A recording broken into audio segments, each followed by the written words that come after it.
नमस्कार। मैं आचार्य करुणाशंकर मिश्र आज अपने YouTube चैनल नंदी घोष के माध्यम से आपके सामने संत के स्वभाव और संत के मिलने का जो सुख प्राप्त होता है उसकी चर्चा करेंगे।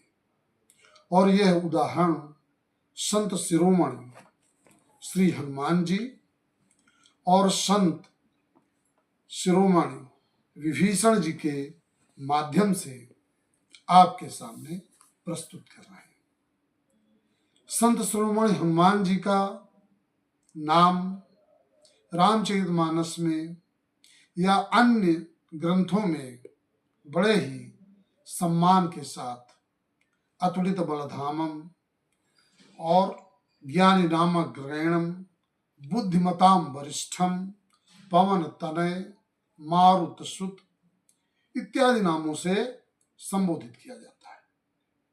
लेकिन रामचरितमानस में जो सुंदर कांड है और सुंदर कांड में एक दोहा आता है जिसमें हनुमान जी का पूरा नाम हनुमान करके नहीं आता है, अपितु केवल हनु शब्द आता है।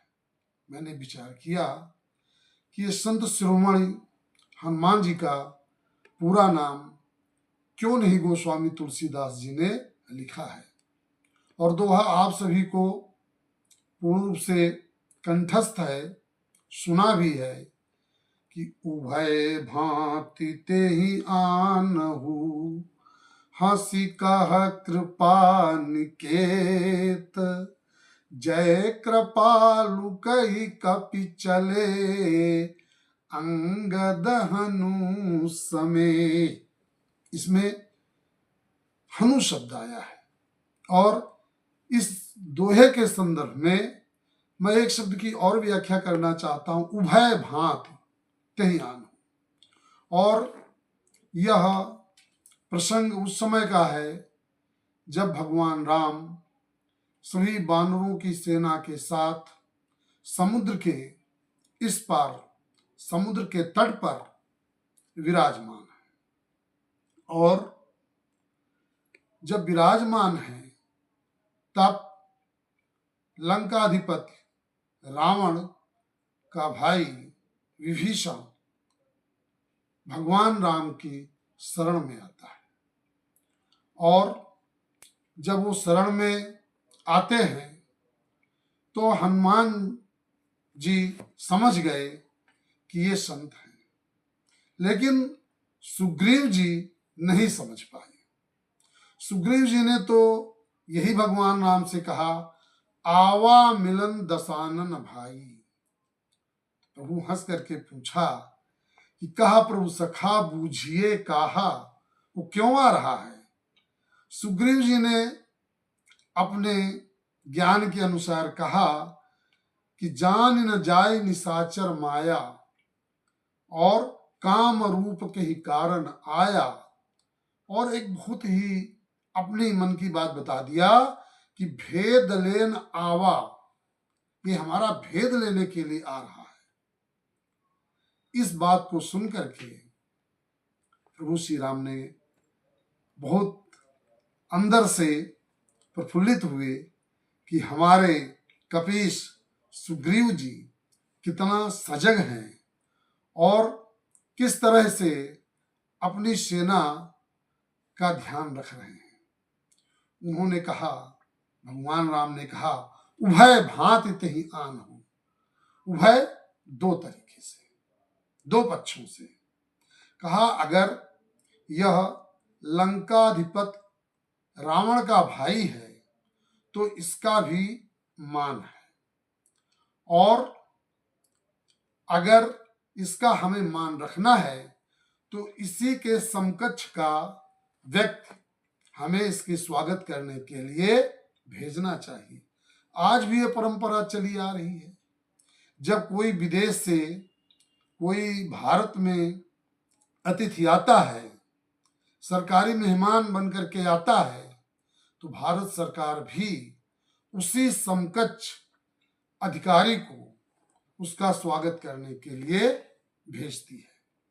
अब क्योंकि विभीषण जी लंकापति रावण के भाई हैं, उनका मान है, तो इस मान को रखने के लिए भगवान राम ने युवराज अंगद को भेजा।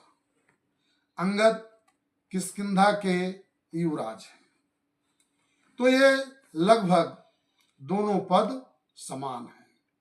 प्रभु श्री राम ने मन में विचार किया कि यदि ये भक्त के रूप में विभीषण जी आ रहे हैं तो हमें इन्हीं के समकक्ष भक्त भेजना चाहिए।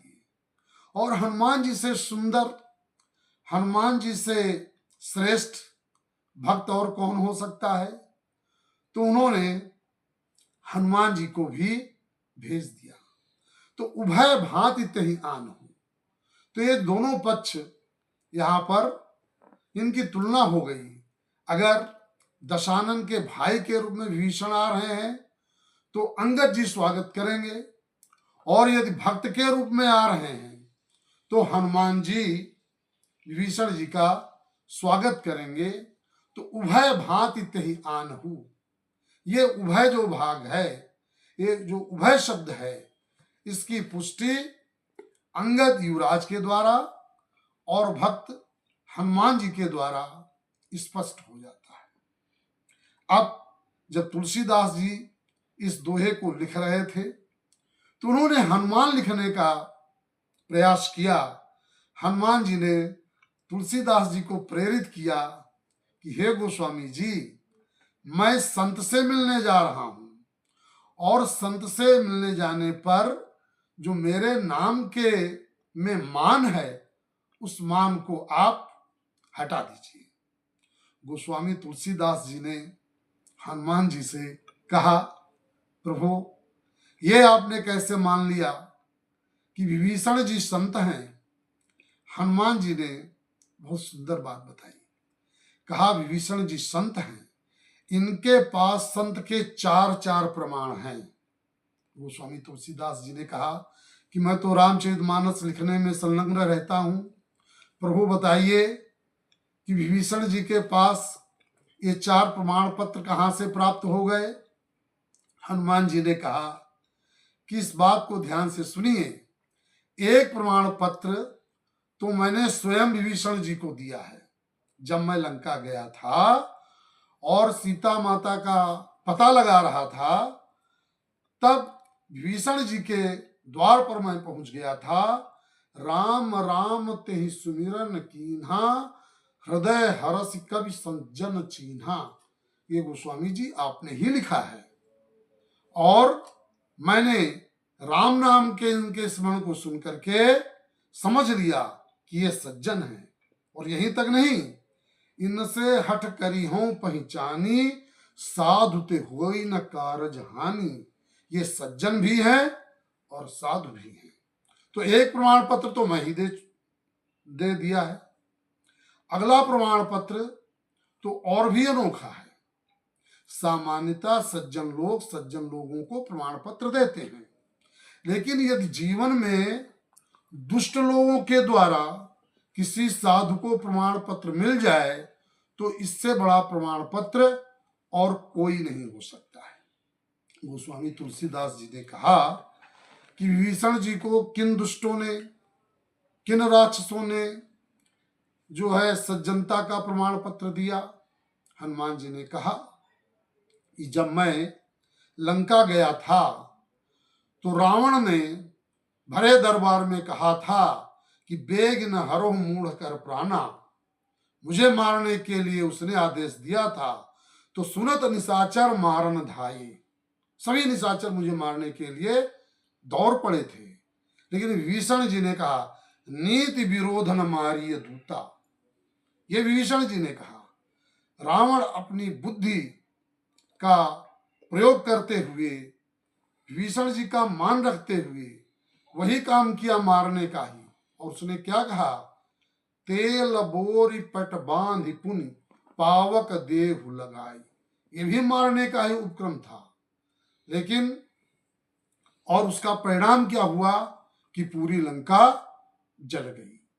और जब पूरी लंका जल गई तो लंका के रहने वाले निशाचरों ने कहा कि लंका क्यों जल गई? उन्होंने कहा, साधु अवज्ञा कर फल ऐसा, जरई नगर अनाथ कर जैसा। ये संत साधु जो विभीषण जी हैं, इनकी बात को नहीं मानी गई, इनकी बात को राजा रावण ने नहीं माना। और जो ये लंका जली है, ये हनुमान जी ने नहीं जलाया है, ये किसी ने नहीं जलाया। साधु अवज्ञा कर फल वैसा। इस रावण ने विभीषण जैसे साधु की बात की का उल्लंघन किया, अवहेलना किया, तो ये विभीषण जी को लंका के निशाचरों ने भी साधु कहा। दो प्रमाण तो मेरी समझ में आ गए। तीसरा प्रमाण किसने दिया? हनुमान जी ने कहा कि तीसरा प्रमाण इस जगत के जगत गुरु भगवान शंकर ने दिया है। तुलसीदास जी ने कहा कि सब भगवान शंकर से विभीषण जी की कम मुलाकात हुई। उन्होंने कहा कैलाश पर्वत पर बैठ करके वह दृश्य देख रहे थे कि रावण ने किस प्रकार से विभीषण जी का अपमान किया। विभीषण जी बार बार रावण को समझा रहे थे कि जगत जननी मां जानकी को आदर पूर्वक राम जी के पास भेज दीजिए, लेकिन रावण ने अस कही कि इन्हें चरण प्रहारा। जब समझा रहे थे तो रावण ने अपने चरण का प्रहार जो है विभीषण के ऊपर किया, और जब विभीषण जी के ऊपर प्रहार किया तब विभीषण जी ने रावण के चरणों को पकड़ करके वंदना किया। तुम पितु सरिस भले मुहि मारा, राम भजे हित नाथ तुम्हारा।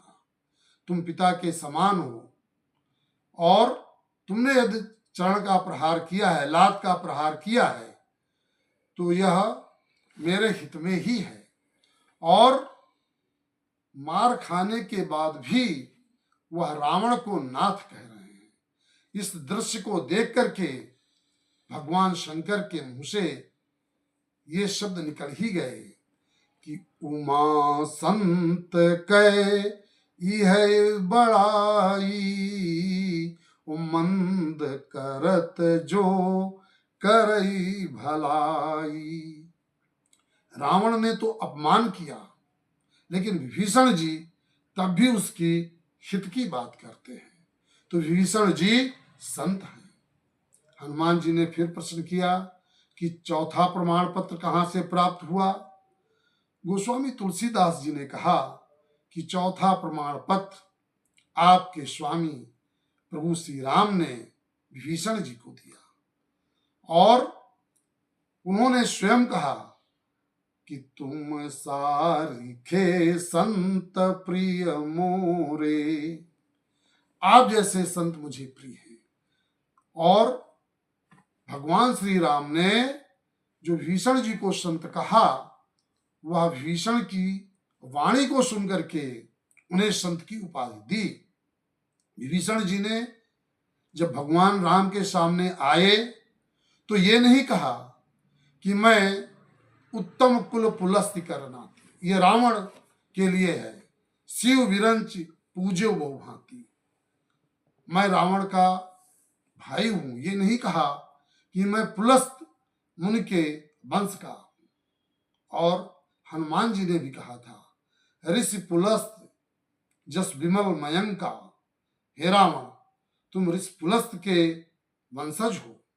और विभीषण जी भी पुलस्त मुनि के वंशज हैं, क्योंकि ये रावण के भाई हैं। लेकिन विभीषण जी ने कितने सुंदर ढंग से अपनी बात रखी थी। ये संत का स्वभाव है, ये संत का गुण है कि वह अपने अवगुणों को छिपाता नहीं है। और किस तरह से विभीषण जी ने अपने अवगुणों को राम जी के सामने प्रस्तुत किया था। नाथ दशानन कर मैं भ्राता, पहले बताया कि मैं रावण का भाई हूं। नाथ दशानन कर मैं भ्राता, निश्चर वंश जन्म सुर त्राता। निश्चर वंश है मेरा और जन्म सुर त्राता। जन्म से ही मैं देवताओं को कष्ट देता हूं। और अपने अवगुण बताया कि सहज पाप प्रिय तामस देहा। मेरी जो प्रवृत्ति है, सरल प्रवृत्ति है, वो पाप में संलग्न है।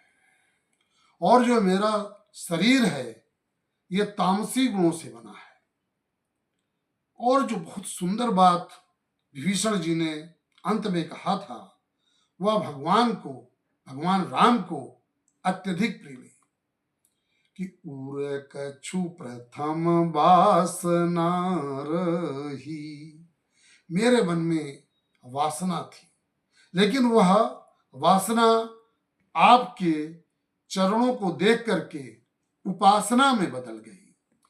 इन वचनों को सुन करके राम जी ने भी विभीषण को संत कहा। हनुमान जी ने कहा किस तरह से विभीषण जी संत हैं और उनके पास ये चार प्रमाण हैं।